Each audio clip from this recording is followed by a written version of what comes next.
Oh my God. What is going to happen? This is the main story on the BBC News this morning. Israel wants 1.1 million people to flee North Gaza within 24 hours. 1 million people in a day.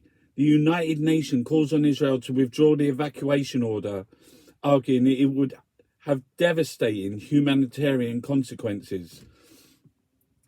They're saying anybody that's north of that line, what's going to happen?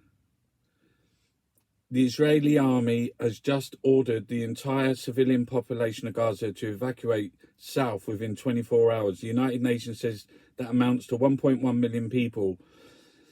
Applies to hundreds of thousands sheltered in United Nations buildings and their staff. This is impossible without devastating humanitarian. Leaving aside the international law implications, I cannot emphasize enough how impossible this kind of movement of people would be. Spent a lot of time in Gaza, and one of the most densely populated places on earth. It's pretty much only 2 roads south, along the coast and down the centre. They aren't wide enough. They aren't well paved. They've been bombed. I spoke to the Gaza Health yesterday, who said every hospital was overflowing. How would the wounded and elderly be transported? There would be nowhere for 1.1 million people to go, even if they got there. Rafah crossing to Egypt, I understand, is not operational because of... There's 7 significant hospitals north of Wadi Gaza, not to mention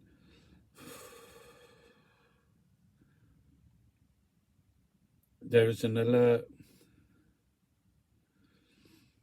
The warning applied to UN staff and those sheltered in UN facilities. The United Nations strongly appeals for any such order to be rescinded, avoiding what can transform into a calamitous situation. Front page of the Daily Mirror this morning. Royal Navy's on the way to support. United Nations promises to support Israel, and the United States, the United Nations sounds Gaza warning. What is happening?